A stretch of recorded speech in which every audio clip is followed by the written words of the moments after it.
Тројки со Наташа Мерсовска на Радио Слободна Македонија. Сметам дека во целиот овој изминат период Македонија веќе во една константна криза, политичка криза, веќе подолг временски период и бизнисот и економијата се жртва на таквата ситуација. Тоа можевме да го забележиме и од последните бројки на бруто домашниот производ, меѓутоа и прогнозите кои што се за следната година.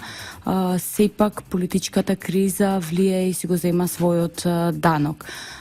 Минатата година од резултатите на бруто домашниот производ, главно потрошувачката на домакинствата беше таа која што го влечеше бруто домашниот производ, додека пак инвестициите беа тие кои што влечеа надолу да оди овој целата економија.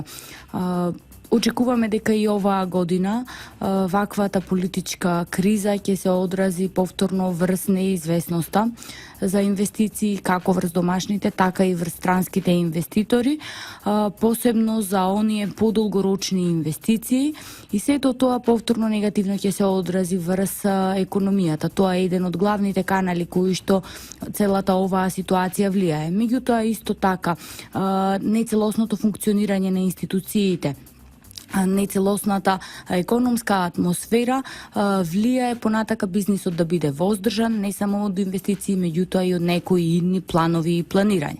Тоа секако може да се одрази негативно и врз релациите со бизнис партнерите од странство, затоа што сепак бизнис партнерите од странство гледаат каква е стабилноста во една економија и имаат одредени резервирања во даден момент дека можеби нема да постојат навремени испораки на производи и на услуги.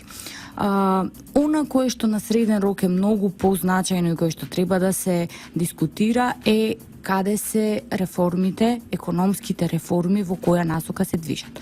Во услови на една подолгорочна политичка криза, сите овие економски реформи се на некој стендбај, се на воздржаност и не се работи на полето на среден рок да се направат тие реформи, меѓутоа и да се овозможи една подобра деловна клима. Тоа е моментот кој што лично мене повеќе ме загрижува, затоа што ние доколку сакаме да побрзо да излеземе од оваа ситуација и да имаме побрз економски развој, нас ни се потребни стапки на економски раст од 5-6%.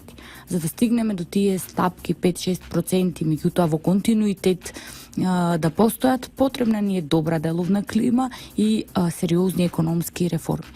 Во моментот тие економски реформи се воздржани и се сопрени на некој начин. Споменавте дека и домашните и странските компании се воздржуваат од инвестирање, граѓаните се воздржуваат од трошење. Како сега да се вратат повторно странските инвеститори да вложат кај нас? Кога се е стопирано?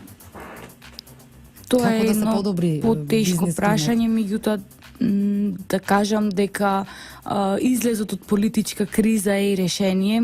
Да, сите очекуваме излезот од политичката криза да биде едно од решенијата, меѓутоа и како што и претходно напоменав, мора да се вратиме на градење на тие релации, односно на продолжување на комуникација со странските директни инвеститори и секако да ја подобриме деловната клима, да ја вратиме таа стабилност на деловната клима, а потоа да разговараме за подолгорочни соработки со странските инвеститори. Јас се надевам дека дел од оние странски инвеститори кои што во моментот работеле ќе ги пренесат своите искуства. Се надевам дека дел од нив имаат позитивни искуства и дека наскоро ќе се вратиме на тие долгорочни патеки. Тројки со Наташа Мерсовска на Радио Слободна Македонија.